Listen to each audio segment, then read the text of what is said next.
From seeing Crip Mac on No Jumper all the way up to 4 Extra, we've thought we've seen it all, but I guess not. For people under the 20, you're probably thinking, who the fuck is Stu Boy Blue? And for people 25 and up, you might be sitting there thinking by yourself, damn, what the fuck happened to Stewie? Today we're diving into one of the strangest and saddest stories out of LA, the weird and devastating rap career of Stu Boy Blue, once considered a Hood trophy and now known for one of the wildest No Jumpers interviews in history. Alright, so normally when I watch an interview, when I'm done, I know more about the person. After the Stu Boy Blue interview, I only had more questions. So welcome to 58 Media, I'm Henny, your online host with the most. Take a sip and light your smoke, cause we about to get right into this. Let's go.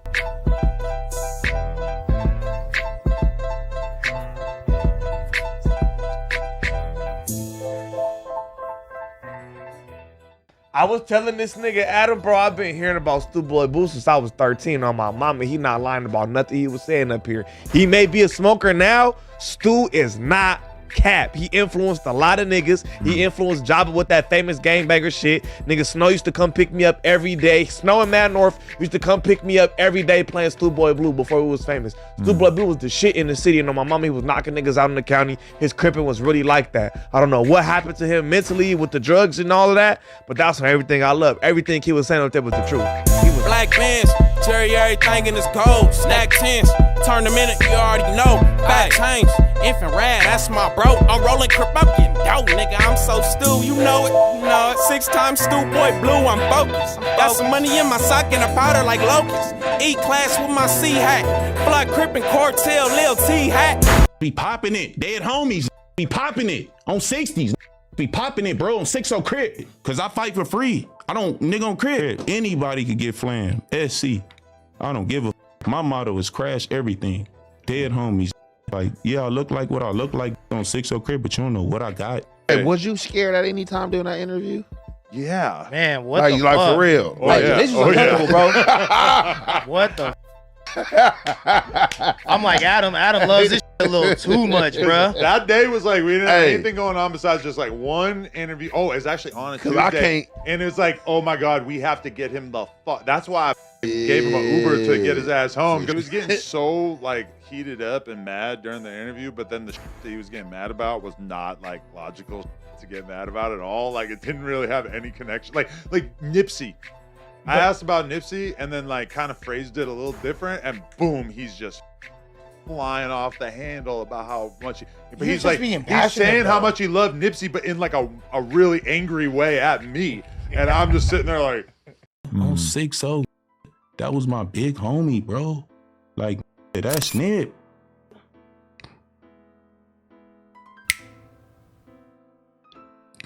Come on, gone, bro.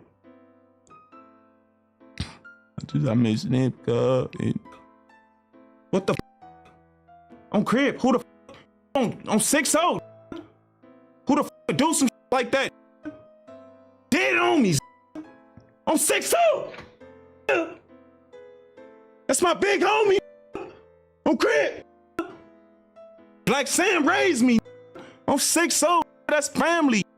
That's my big homie, bro. I swear to God. Crib. Ain't the same, fool. Like, swear to God, bro.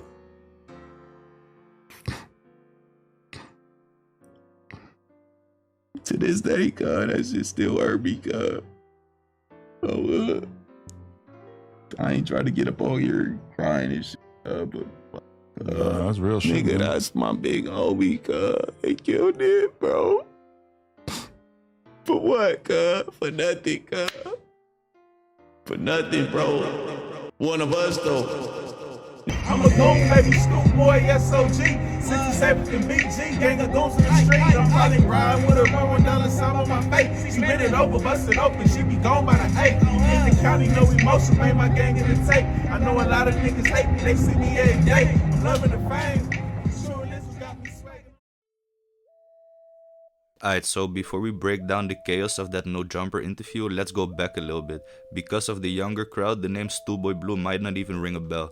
But in the early 2010s, Stu was really that guy in LA, not just some random hood rapper. He had the momentum, he had influence, and a lot of people in the city were tapped in, bumping his shit on the daily. Almighty Suspect even says he was hearing about Stu Boy Blue when he was 13 years old, saying he has influenced a lot of rappers around that time era. And also, every time he got picked up, people was bumping his shit. Stu Boy Blue wasn't just a talented rapper, he had the potential to be the next big thing with the whole city on his back. So what happened? Where did it all go wrong? Even during the No Jumper show, days later, they all admit between 2010 and 2014, Stu Boy Blue was really popping. He had relationships with Nipsey Hussle, and he had real street ties, knowing pretty much everybody in the industry. For a while, it looked like he was on the verge of being a real star.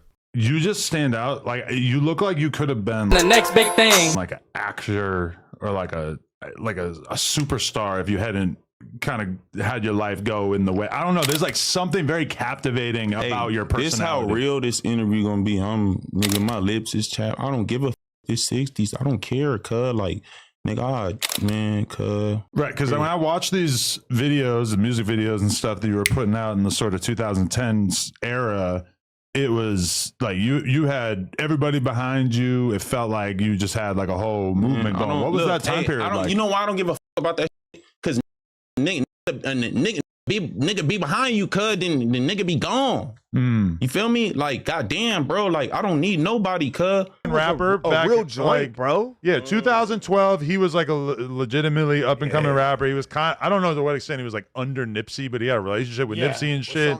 And then 2010 to like 2014 in the city, he was a joint. He was a big deal. But Okay, so give us a little bit of your early days. What you mean? Where you're from exactly and what your upbringing was like. Yeah, I'm really from Culver City. Okay. Culver City, California. Yeah. Lovely area. Hold on, bro. Can I get 5 minutes? I gotta smoke some weed and shit. You can smoke weed right now. Yeah. You finna be like, Get high. Been 5 minutes though.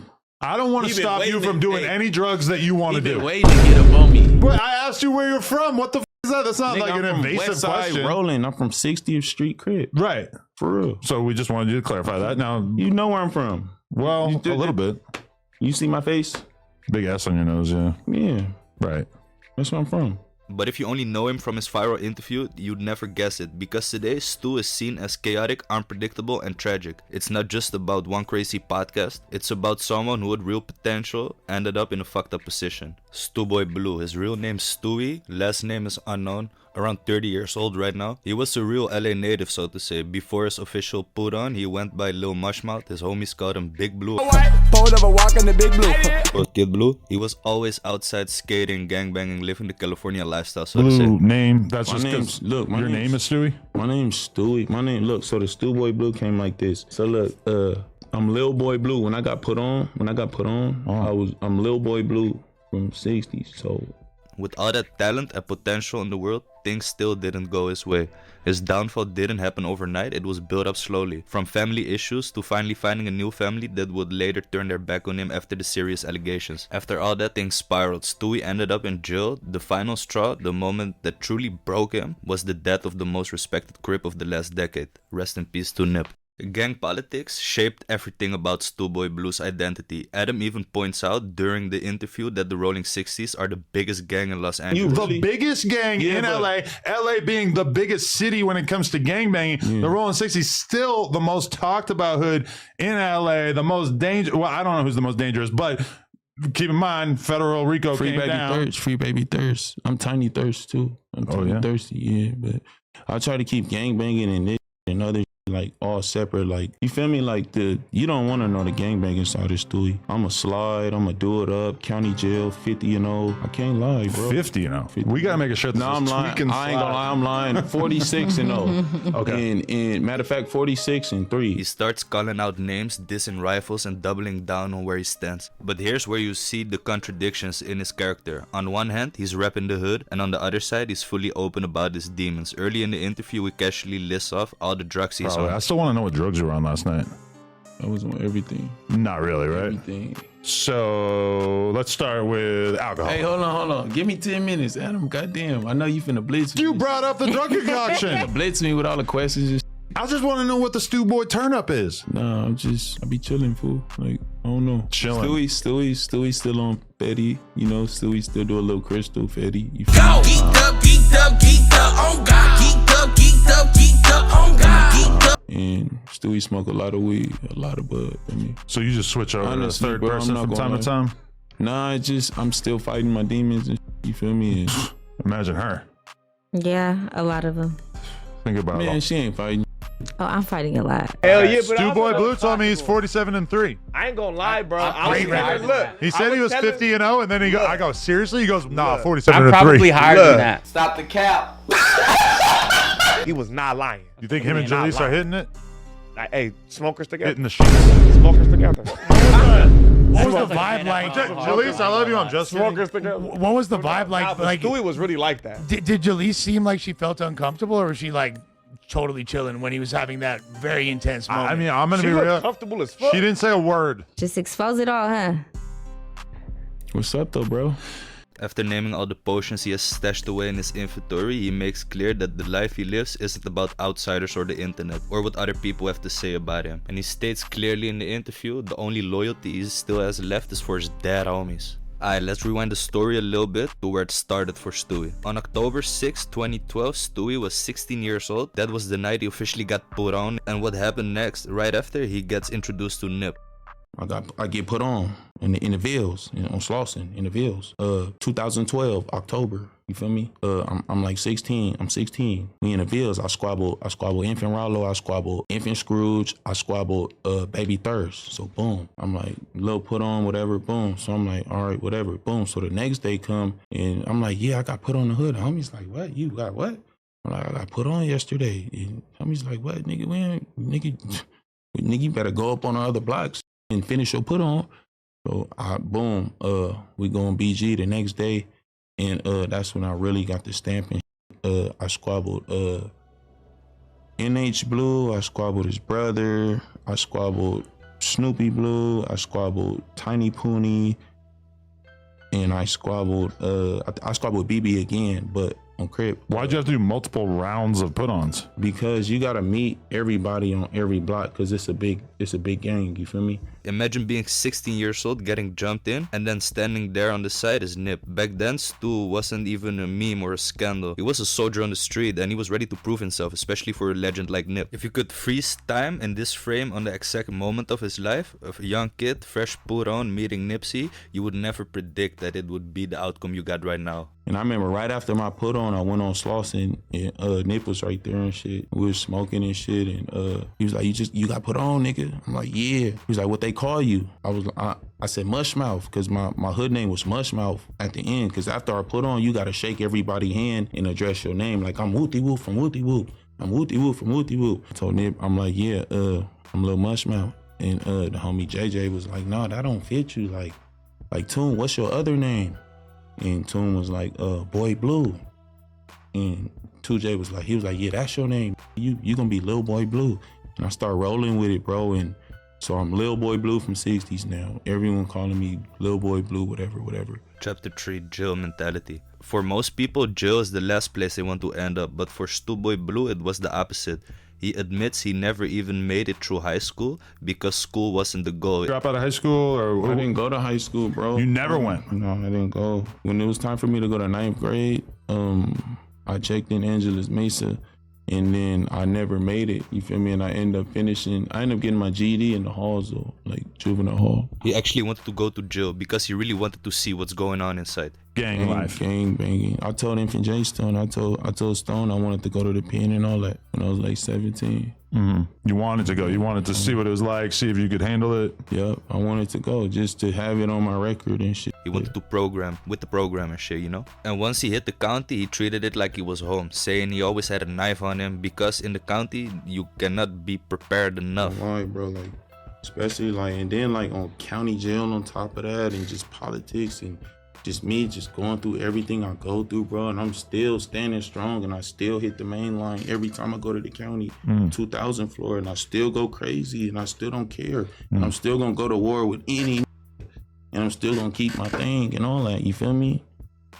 Real shit, but it's Your regular. thing? I mean, So like a knife? Allegedly, you hear me? But you're talking about having a knife in, but people don't have knives in the county like that, do they? What? Really? Man. Oh shit. Hey, you'd be surprised. Yeah, you just gotta be a little extra tricky. Sharper than everything in your kitchen. Damn. Not the Cutco. But I ain't never stabbed nobody or nothing like that. Oh, come on. Just admit it. His real pride came from fighting though. He was ready to squab everybody. He had squabbles for everyone. And it's not just self-proclaimed. A lot of people in the city know about him. A lot of gang members in jail would still vouch for Stu Boy if it weren't for those strange allegations and claims tied to his name. And what exactly are those wild accusations? We'll get into it later in the video. The only thing I can say right now is imagine a Diddy land party. If you're locked in with the story so far, make sure to drop a like and subscribe to the channel. Nah, but look. Adam, nah, because like people be trying to be funny and like I done really been through real situations, bro. And on 6-0 crib, and I'm still mainline, dead homies, and a lot of can't do that. And I still push around the county how I want to push around and go wherever I want to go. Dead homies, and I always squabble everything. Dead homies, on crib, on 60s, I always squabble everything on neighborhood crib. Dead homies, the whole module. I swear to God, fool. I'm just underrated, bro, because I don't talk about nothing and I don't post. But on 6-0 crib, if you was in that county jail, you know. You was in jail under a new name, and you wasn't even supposed to even be on the main line fighting nobody. Anybody that fought you, they should have whooped you. None of my homies didn't fight you. They was telling the neighborhood straight up, like, hey, look, bro, we don't know what's going on with him. One of my homies seen him. Like, I'm one of the ones that put that little situation out there with him, so I know who he is. He ain't, because he wasn't going by the Stu Boy Blue name. He came in there and changed his name, and he was on all the theatrics and fighting people and all that, but my homies wasn't giving him no phase. They was telling him, like, look, he was bro, giving that name, though, honestly. What? It ain't like he tried to hide up on nothing. He was giving that name. Dead homies, like me, Electric Blue, and dead homies really go crazy on 60s. He even talks about spending time on 50-50 yards, which is uncommon for most gang members to even admit. The reason he wanted to go to a 50-50 yard is for each fight he got into, he got 90 days extra on his sentence. And he was like fighting 2-3 times a week. So I understand at the long term, but then again, it's not the way you should program or how other people look at you, how you should do it, you know? Like, all right, yeah, I'll boost my points and I did that and all of that, but nigga, I'm not finna keep doing that. Nigga, I'm finna go home. God, man, on SC, fool. Like, so if you choose to go on a 50-50 yard, you can technically go home blacks, sooner. Look. Blacks, I mean, Mexicans can't do it. Blacks, I mean, we not supposed to do it, but do that on crib. Dude, I did it. But it helps you to get home faster. I didn't immediately do it. Like, started off on a line 3, then I went to a 4, and then my points dropped because I was being good. And I got tired of getting right up after right up after right up after right up. Had so many fights in the pen, bro. All my fights was on a basketball court.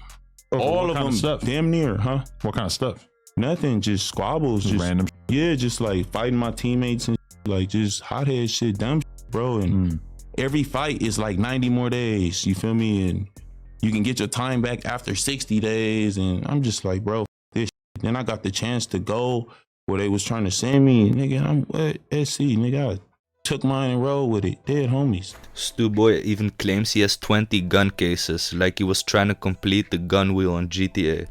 To him, it was like a resume. Normal people be like, yeah, I worked at the bakery. Yeah, I'm working at Starbucks. He's like, yeah, bro, I went 5 times to jail. You know? So, one time, you're gonna get caught, bro. For sure. Like, if you out there with it, you gonna get caught, bro, for sure. You know how many gun cases I got, bro? You know how many times? What the, man? Oh my God. I probably got like 20 gun cases. Jesus. 20, bro. It wasn't exaggerating at all. Other LA voices back it up. But then again, he was always fighting to prove himself. You can't, like, if I seem like, unless you just run at a motherfucker, like try to attack a motherfucker, that's different. But him, like, coming like, hey, oh yeah, we got a fade, or they talking about lining fades up and he one of them, man, that's out. That's not about to happen. No, he was talking about being on a 50-50 yard. He's the first person I really heard talk about that. I put that on my story. Yeah, that's a no-go. Like, I just seen it, and I don't even play them games, like, because you control.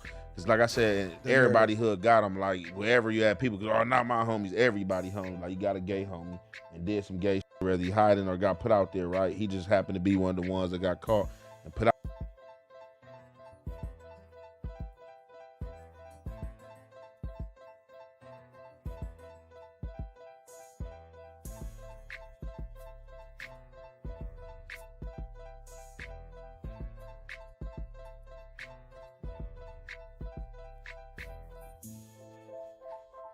Now let's get into the part Stu Boy is mostly known for nowadays, the infamous bottle incident. And whatever happened, happened for sure, like it's proof. But then is the question, how did it happen? Hey, you hear me? And yeah, I wanted her here because I like her. You feel me? And do you find the presence of a woman kind of soothing? Helps with the mental health? With you. We got to get to this, but what's that? At what point did you start to have disagreements with people? I'm not going to go into the exact details, but go into it. On 6-0, we on here, nigga, let's do it. You had like, I don't want to say gay accusations, but you know, accusations of stuff that is a little out there. I have and still have gay accusations, but you can't name one I ever did anything with. Like on 60, like yeah, bro, like yeah, I got. Like, I didn't used to fuck with nothing, bro. Like, real like, till I got drugged, bro, on Crip. And after I got drugged, like, on 6-0 Crip, bro, like, that caused addiction, fool. Like, I'm not gonna lie, fool. Like, they're homies, bro. Like, when the little video came out and all the little weird with the water bottle and all that bro, on 6-0 Crip, like, I don't even remember doing that Really? On 60s. Who would drug you? I don't know. On Crip, I was at a party on Hood, and there was all type of people up in there, and I don't even want to get in all that, bro. Like, I'm not here to talk about all that. I'm not gonna lie, but on 6-0 Crip, the world want to know, and I know y'all want to know, and I'm gonna give it to y'all raw and uncut. Pause. Somebody drugged me, fool. Somebody put some shit in my water bottle, fool. I put a molly in my water, then I drank it up. I had some lean in there. With 100 niggas, we hella dick. With 100 niggas, we hella dick. Pause. And somebody put like 3 or 4 grams of crystal in there, and I know for a fact because when I drunk it, I tasted it, and then I don't know, I just blacked out, bro. I just remember waking up the next morning and seeing that shit on the internet. And the way the story went is kind of divided into 2 options. So one half is saying there was this Inglewood family's blood chick that made him do shit and put it on camera, and then other people on social media say he basically got finessed by a Russian or Polish girl online, pretending to be a blood, or she had a, how you call that shit, like a long distance relationship with one of the Inglewood families, and she made him do the things. But then again, who put the shit in the bottle? So like the story is 2-sided, but the outcome is the same. So whatever happened, it happened for sure, but then the aftermath it cost. So the internet is saying that he gave out addresses of other neighborhood Crips, places, locations, etc. And as the internet say, a blood female made him suck the soda bottle, then recorded it, and made him do more weird things. Put out there, but when I seen him twerking in a goddamn thong, and then this little fell out, he tried to tuck it back in, and pull his booty cheek out like a woman and all that. I'm like, nice. Gone. I'm like, oh yeah, I'm definitely ain't beefing with nobody like that. I'm spooked. He already got me scared. Shit, we ain't got no problem. Okay. Wasn't he kind of popping as a rapper though? At one point? Like I mean, he younger than me, so I was in jail when all that shit was going on. Listen. When the hunger was doing the little thing back and forth over the phone and barking demands at him, and he was sending her money or whatever. About gay bashing. It's about bashing this so-called gangster rapper that will act tough in the streets, but in the CT of 50. Was there anything? I put fire up under, hey man, blast him, right? Blast him. I'm like, damn, what, you like this shit or something? So if the girl that did it was from Inglewood family, not only did she made him write down some of the addresses of some of the homies, but she also made him send her money, like she was pimping him out or some shit. And it was like a terrible look for the 60s. But I shouldn't have. It was premature because she was taking that money and taking care of the homie in jail, which the homie that's out there. Damn. Right? Because he was doing like 18 years something, and he was getting chipped off through Stu Boy Blue. Too, like. But this is why I had to explain to like Jess yesterday, was like, if you do meth, it makes you do weird. And I was like, I believe it. Guess what, man? I done all kinds of drugs and all that, but ain't never had no inclination to even search out no kind of activities of that regard. Well, it hits everybody differently. Pegging, yeah, apparently. Jess said that meth can just like literally turn you gay. He said he's at a party, he's got his lean cup, somebody puts 3 to 4 grams of meth in his lean. He wakes up in the morning and there's a video posted on the internet of him fucking his own asshole with a water bottle. Hell no. 3.5 grams of meth can and most likely will kill you. Yes, if you've never done it before. Yes, But also, like, he would never know how much meth he did. Now, one thing He says he's not gay. he's definitely gay. I guess he did drugs and that's what he chose to do. But he got on drugs. Yeah, I'm gonna tell you, yo, meth will make you do. Meth will make you do. I said, bro. Meth gonna make you lose control. Music make you lose control.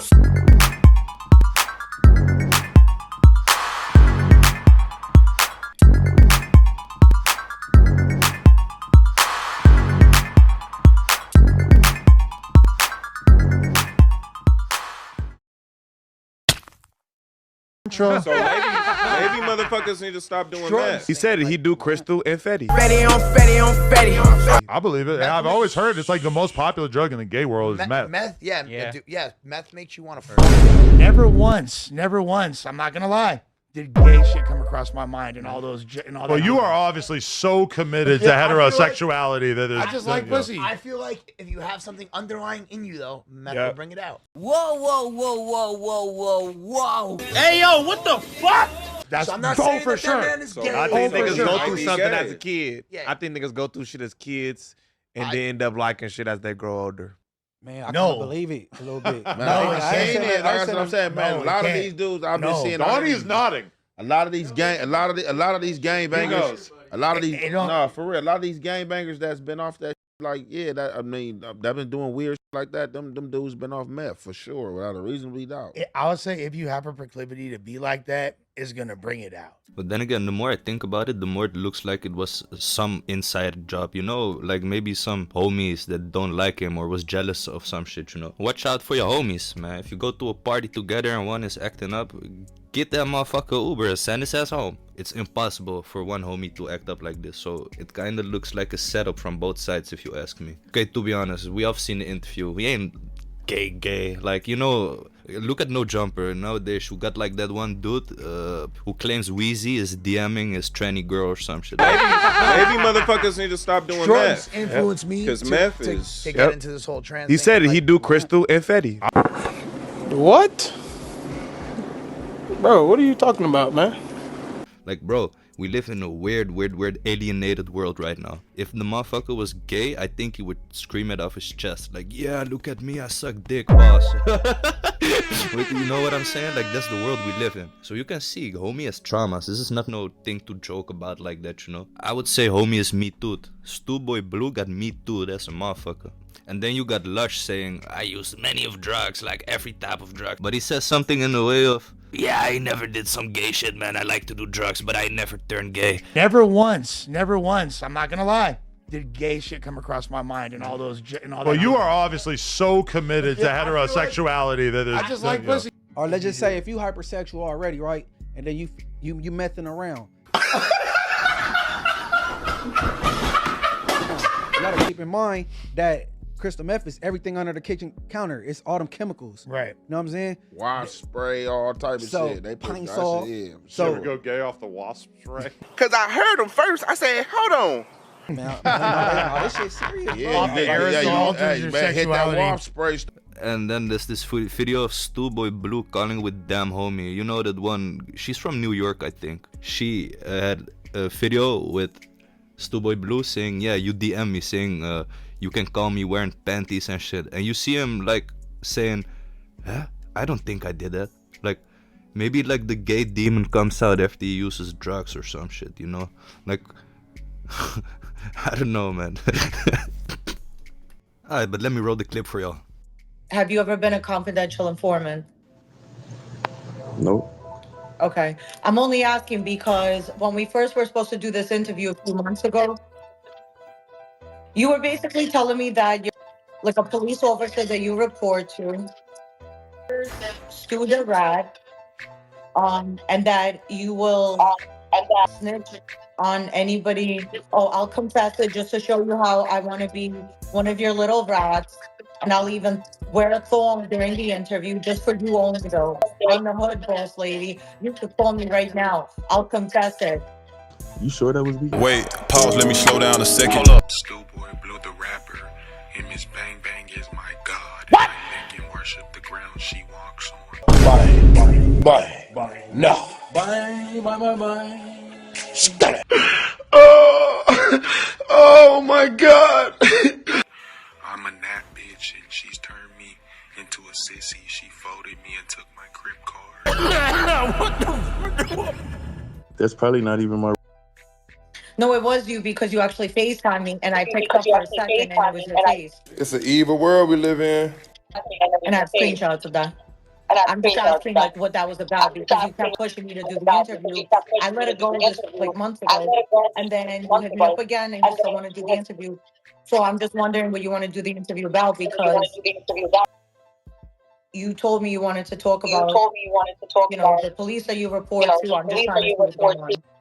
Ain't that shit crazy? Not only did she air him out like that, she made him confess to that shit. First of all, that DamnHomie, she got some kind of sort of sick fetish. She ain't even from Los Angeles and she's stirring the whole jail shit up over there. I mean, it's crazy, don't get me wrong, this shit is fucked up. But I was thinking about the situation, right? I think she has some kind of sick fetish for smokers or some shit. Her shit needs to be studied. She's from New York and she's messing up hella dudes in Los Angeles jail. Her whole page is only dudes talking.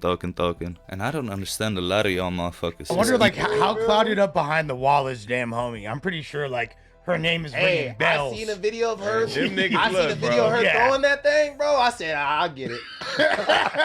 I didn't know she was working with all that. I thought she was just a skinny little Italian girl, but she was throwing that motherfucker. She ain't even Italian, she Russian. Russian? Yeah. And you know it's the skinny ones with the ass on them. They be throwing it like, they stamina. With No, that. Like they paying rent.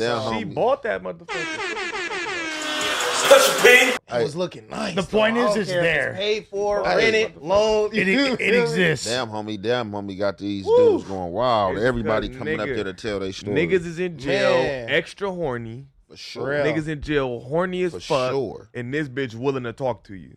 Nigga willing to say whatever on them. And niggas be on the FaceTime Niggas when it's not acting being like Young recorded. Thug when I was about to say, speaking of willing to talk on them phones. Man, shit, I wasn't telling, I was just flirting. I mean, at the time of No Jumper, she also had Brick in the chokehold. I mean, free Brick, but we all know he off the yerks. If this loser focused on his rap career the way he does me, he would have actually got somewhere. But no, you're a failure at life.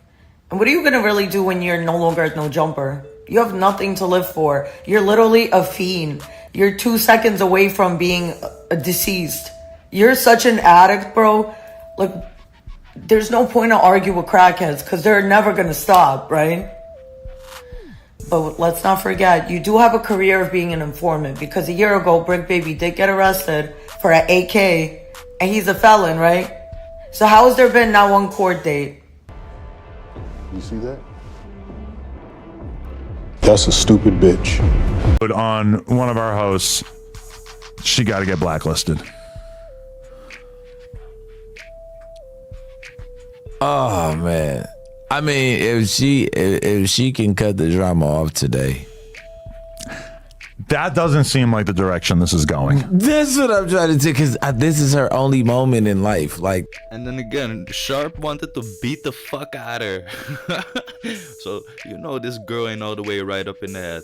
And Sharp, I never paid you. You not a real pimp. Why would I pay a fake pimp that literally ate my pussy after he took the tampon out of my pussy himself? Hey, yo, what the fuck? Bitch, we not playing that shit down your dead, homie. Straight up, bitch, and whatever you want to do with that, and I told her. Bitch want to say I ain't her pussy. Okay, cool. Come square up for it, because I got a problem with that. That's a lie.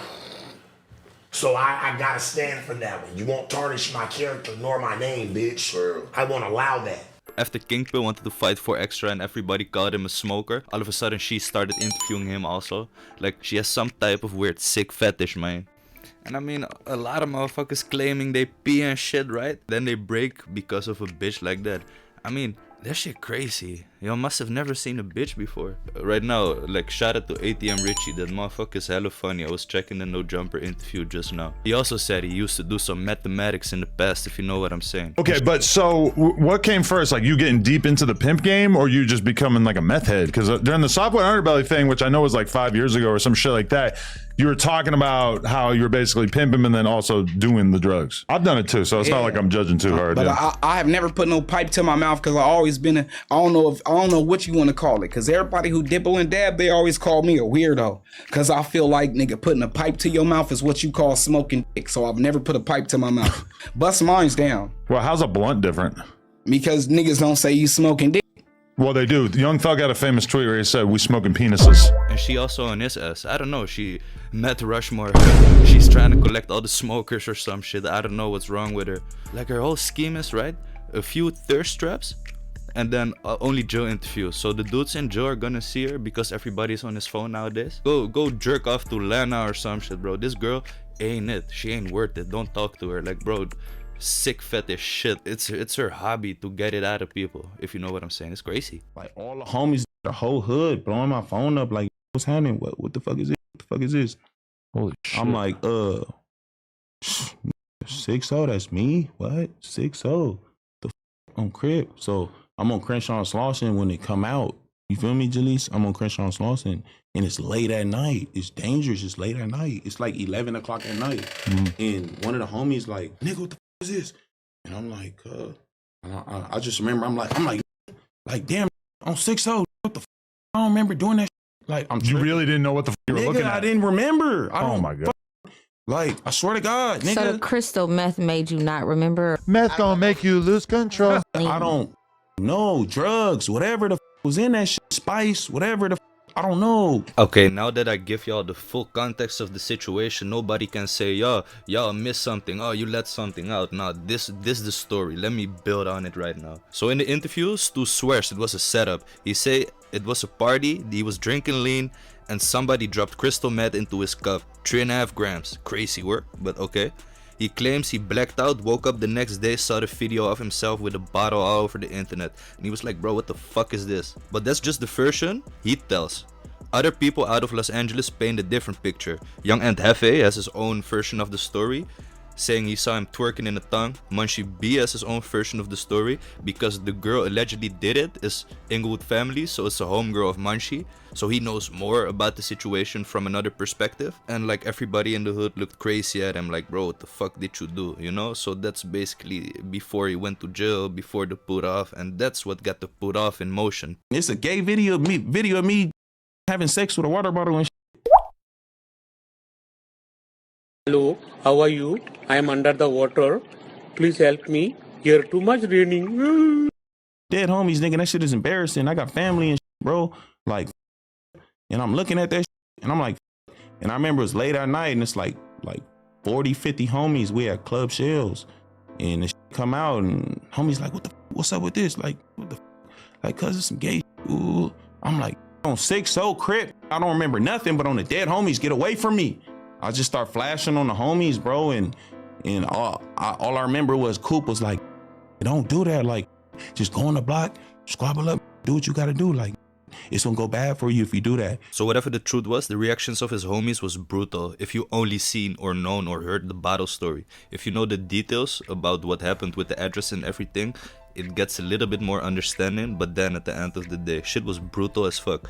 Stu say he got lined up for DP, which is discipline short term, but instead of that he got like a straight put off. And I don't think he noticed it at the moment, but later on he realized it was a put off. They beat the fuck out of him, 20 men was stomping in his head, and they left him laying in the ground full of blood waiting for the police to pick him up type shit. Crazy. So we go to the back on 11th Avenue, 71st.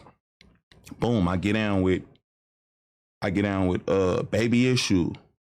I get down with Sodog. I get down with Coop. Coop dropped me. That was the only that dropped me back there. But he helped me up right after he dropped me. And so I had 3 fades, but the nigga that was orchestrating my fade was like, he was somebody, and you know who he is, you feel me? And he was, I don't want to put it out there because it's still gang business, bro, you feel me? And he was like, hey, cuz ain't told on nothing and he ain't ran from no ops, just DP him, you feel me? Don't him, don't stomp him out, you feel me? And he like, but I gotta go. But I'm just saying, like he's still a homie. So now my DP is getting orchestrated by from a whole nother section. I'm from Bryanhurst, this is from Gutters, this is around the time where it's like, and this Ben didn't like me, and now he got the upper hand because he orchestrating my DP, and he talking about some put off or some, and I just remember, I don't want to put names out there, the homie was like nah, like DP cub. So I'm squabbling another. I get to squabbling. I think I was beating up Arco Blue or something. I'm beating up Arco Blue, and out of nowhere, like 50. All I remember is kick. Yeah, I balled up. Who's not gonna ball up? You're on the ground. Yeah. Helicopter. I just remember hearing everybody run. Everybody ran. And I'm just on the ground still back there. And I'm like, I wake up, I wipe my eyes off my face. I'm like, what the scratches? And I'm like, damn, the homies just packed me out. I never been through this, bro. Like my hood just packed me out. Like from that day forward, things were never the same. Some people swore he was put off. Stu insisted he wasn't. That was just a DP, but either way, the damage on his name was already done. The incident followed him everywhere he went. Every jail he hit, they instantly started politicking about his name. Crazy how much of a pick and choose that game is, because some of y'all favorite rappers also be playing with booties and carrots and pickles and all type of weird shit in there, and bukas on their fingers. What the helly? My homie put a carrot in his celly, what the helly? Then he put his finger up and asked me if it's smelly. Anyways, like this video if your BO still got his feet guard up, and send this video to your homie who knows he plays with Fanta bottles. And that's also the thing. Was it fucking water? Water! Or Fanta? Comment down below. The comment with the most likes I'm a pin. Like put an orange and some apple juice on that bitch.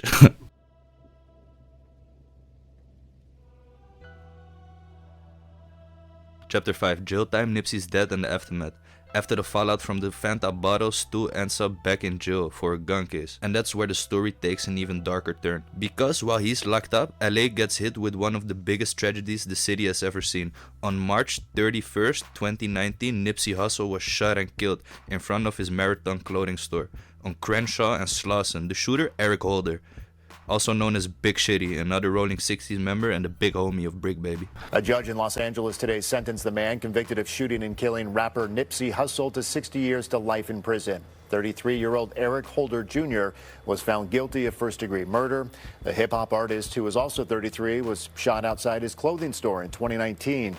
The two men knew each other as aspiring rappers growing up in South LA. In an impact statement, a close friend to the rapper said that the loss of Hussle and his popular Marathon clothing store was a blow for South LA. CBS reports that on March 31st, rapper Nipsey Hussle and 3 other men were standing in front of his clothing store in LA's Hyde Park. According to the LAPD, gang member Eric Holder approached the group several times, engaging them in conversation before leaving. According to CNN, Holder returned around 3:20 p.m., armed with a handgun, and opened fire at the group.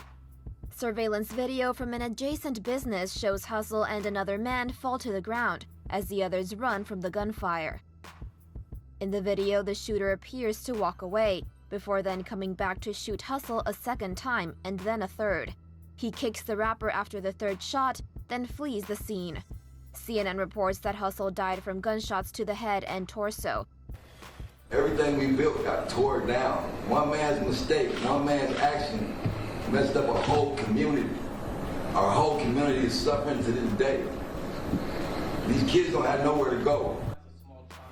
The defense had asked for a lesser sentence, saying that Holder suffered years of mental illness, including hallucinations, and that he has already been attacked. Now, the relationship between Nipsey and Stu Boy Blue at the moment of Nipsey's passing is unknown, because it's after the incident, and I don't think I've ever heard anybody else talk about it, especially around 2019. Nobody was even remembering Stu Boy at that moment, so to say, right? So I don't know if they was friends or not. I will assume they didn't talk. I don't know. You never know, right? Because they was homies. But for Stu Boy Blue, the news broke him literally. He was in jail. First off, he couldn't believe it when somebody told it to him. He says his mind has been gone ever since. Shit my head up though when he lost the homie. I swear to God. Yeah, you were locked up. My mind's still gone. I was locked up, bro. I was in the cell. I'm in a cell on my phone, and that nigga Bear from Backstreet Watch knocked on the door. He was like, "Hey, you heard what happened to Nip?" I'm like, "What you talking about?" He like, "You ain't heard?" What the? Don't keep my homie name out your mouth on crib. Cause I had just got into it with this over some numbers, bro. Get into it with this over over that, and I ended up flighting cuz, and on crib, I'm socking on cuz. That nigga picked me up by my legs and slammed me on my head in the pen. I swear to God, I almost died. I blacked out. My head hit the concrete ground, bro. I swear to God. And I opened my eyes, and he was like, get up, we gonna figure it out. We gonna figure it out. And I still tried to take off on that. I was tripping. But this was right after you found out about Nip. Yeah, so I see this shit. Bro, I just, even to this day, like right now, like, bro, my mind gone, bro. I miss Nip, God. It ain't the same, fool. Like, swear to God, bro. I don't know, cuz, like, I seen that shit, bro. And then I'm like, cuz, what the I swear to God, I did all the drugs I had, nigga. I just did it, all of them, bro, because I'm like, cuz, this shit like a dream. He broke down crying, screaming, saying he overdosed multiple times after finding out. And he admits he didn't even know who killed Nipsey at the beginning. He was going around his jail looking for bloods, everybody, you know? They wanted to get back. But the whole, like the whole building, like we was trying to figure out, like, was this ops or something, just so we could, like, who we could get up on somebody, you feel me? Like somebody responsible. And nigga, once we found out, like, it was one of our own, I swear to God, bro. What did Nip represent to you? That was nothing, nigga. That was my big homie. What you mean? On crib. But why do you think it hit you so hard? Nigga, that was my big homie. On 6-0. That was my big homie, bro. Like, that's Nip. Dead homies. And he rich and he's still here. Like, what the But then later come to find out the person who did it was a Rolling 60s member, aka Eric Holder. On crib, who the on 6-0? Who the would do some like that? Dead homies. On 6-0. That's my big homie. On crib. Black Sam raised me. On 6-0. That's family. That's my big homie, bro. I swear to God. Crib. To this day, God, that shit still hurt me, God. Oh, I ain't trying to get up on here crying and shit, but that's real shit. Nigga, that's my big homie, God. They killed it, bro. For what, God? For nothing, God. For nothing, bro. One of us, though. Nigga, you think they won't chip me? I'm way worse. 6-0. I'm way worse. Dead homies. Crit. And I ain't trying to flex on you or nothing, bro, on SC, but I'm way worse. And look what did to Nip. Dead homies. What the you think it do to me? Why the you think I'm mind gone? SC, dead homies. That guy was a friend, well, is the big homie of Brick Baby. And Stu Boy Blue even says they know each other. He used to smoke cigarettes with him at his grandma's house. Did you know Eric? Yeah, I knew that. I used to smoke cigarettes with cuz. Man, nigga used to be at cuz grandma's house. Grandma stayed by Crenshaw, bro. Nigga used to kick it with that. Never had nothing going, fool. Like, waste of time. Like, any with that name on 6-0 Crip, them dead homies on 60s, and I don't care on SC. So when you don't have kind of things to say about Brick, it comes from that originally? Man, any with that name, bro, on Hood, fuck them, on 6-0. Saying Eric Holder was a good for nothing nobody dude, a waste of space type motherfucker. So yeah, it's a crazy world, man. After he overdosed multiple times, he couldn't find his way out of the situation. It got worse and worse and worse. When he found out it was Eric Holder, he completely snapped. He said he couldn't understand why would somebody kill Nip, especially somebody from his own team, when he himself had done way worse things than Nip when he was still alive. He basically said he would have rather lost his own life than see Nipsey Hussle get killed. That's how much respect and love Stu Boy Blue had for Nip. He was willing to trade his own life for someone he saw as a true legend. He said he was raised by Black Sam, Nipsey's brother, and losing Nipsey destroyed his whole spirit. That's when everything started to unravel. After Nipsey's death, Stu spiraled hard. He openly admitted to multiple suicide attempts. The pain led to deeper addiction. And behind bars, things only got worse. He wasn't just using, he was trying to disconnect himself from reality. So after growing up in a fucked up family, Finding another family that eventually abandoned him, one person he still held on to was Nipsey Hussle, and when that person passed, it felt like he passed himself, basically, so to say. Eventually sitting out his jail time, and once he finally got out of jail, the damage has already been done to his body, but also his image, of course. You know how many ODs and I done had, bro, like on Crip, and I don't give a cause I'ma keep going. SC, dead homies, and on 60 Crip, if you catch me lacking, nigga, on SC Crip, don't me, West Side. Look, I'm crashing everything. I'm crashing anything. I don't give a cause on dead homies. 60, I'm Stewie. When real. Some people have put it out there acting like there was multiple parties involved, that other people maybe even gave the go ahead. Hey, he got Draco. That's we got a couple of Dracos there, yeah. Right there. Rest in peace. Hey, on Crip. Every time I'm squabbling from on Crip, I think about Cud, and I do it for Cud and Tommy Shady. Do you have interest in the conspiracy theories that people put out there about what exactly happened with Nip, or to you is it as simple as the Eric dude crashed out? I don't know. I ain't talking about that, bro. You don't get into that? Okay. Yeah, I'm not talking about that because for my mental health, you feel, for the sake of my mental health, big bro, you feel me? On Crip, I feel that. He on some other man. Like, he's super entertaining, but yeah, he's definitely. And then he's been corners through my hood. Munchie, where you at? He like a little crazy, like a little Dennis Rodman. And it's not that he isn't aware about it. He even jokingly calls himself Big Fried Chicken now. I got family that's enemies, Crip, real family. Like, you just think of them as like exceptions to the rule? Like, you still hate the rest of them? You just are cool with this one guy or a couple guys? All of them, bro. Crip. Even my family that stops on 60. I love them, but on SC because they're homies. I don't know, cause I'm fried on SC. My new hood name is Fried Chicken. I'm Big Fried Chicken. SC. So he ain't like the sharpest tool in the shed at the moment. Remember when I said in the beginning of the video, normally when you watch an interview, you know more about the person after? Well, at this interview, it was completely the other way around, because you get to learn something about him, but you still ain't know shit. By the end of this No Jumper interview, it's literally all mixed signals on full display. Stu claims he's 60s, but not no rolling 60s. Still 60s, but on the dead homies, I'm from neighborhood block at the end of the day. So it's all whatever, I don't know.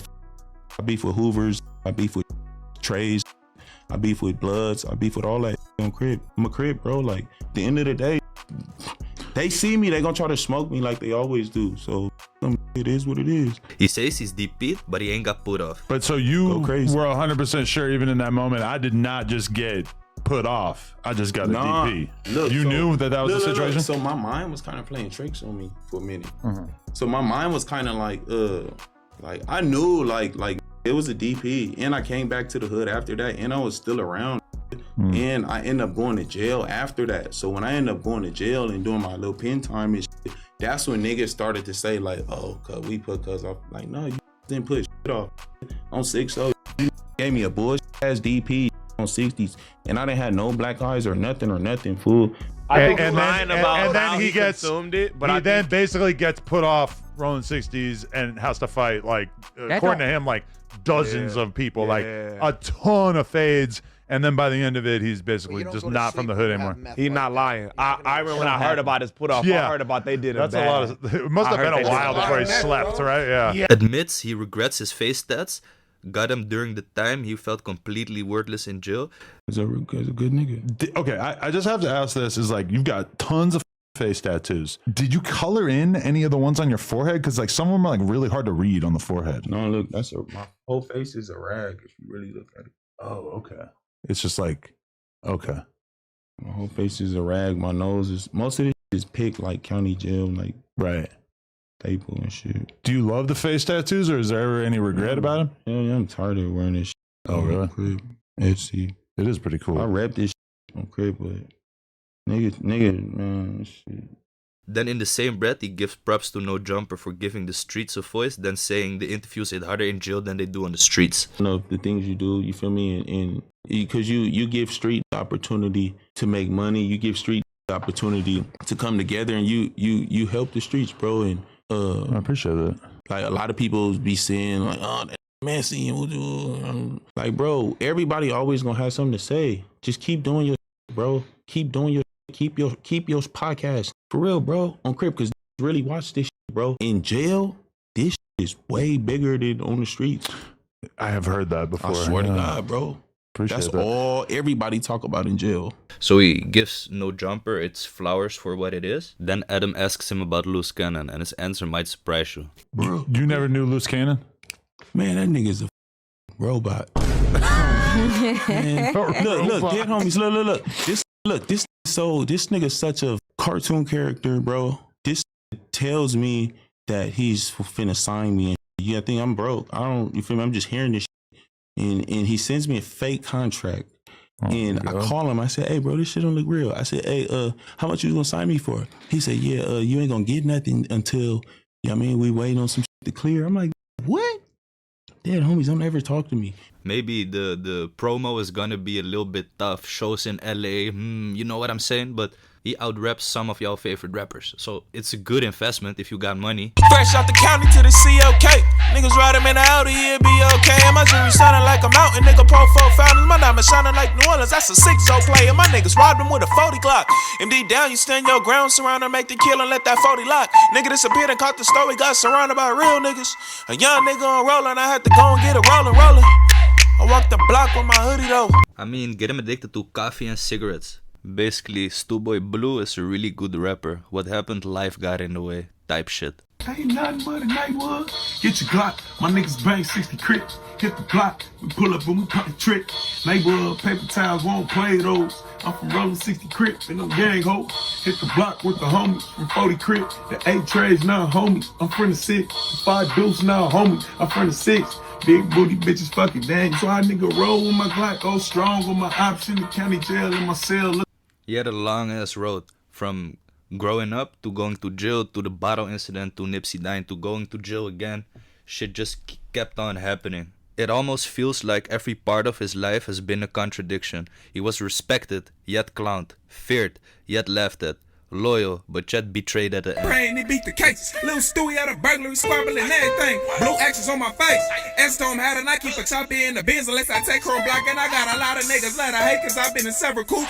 Brian Hurst actions, but Johnny's a never shoot. I decline your sex and beat the block with a banger. Rich, roller down Slauson with a famous gangbanger. Osiatos on the Lexus, little beats in the paint. Supermax and baby explosive in a beat on my enemy. I ain't turn it on. It's crazy how things can work out. From one of the greatest upcoming rappers to being maybe the biggest downfall in the history of whole Los Angeles. I hope we see him back on the No Jumper. I don't think it's gonna happen really fast because Adam was scared as fuck. Now I'm gonna be real with you. I'm black. Being a little spacey, I did not have my own fire in the pod. Oh, you were slipping. I was slipping on the pod. Being across from Stewie with no blick. He's nuts. Dead homie. So I'm sitting there, and I'm not gonna lie, like when he starts like trembling and shaking and banging on me, oh, say so, oh, SC. Like I was sitting there. That shit's fucking like bro, I was not just like.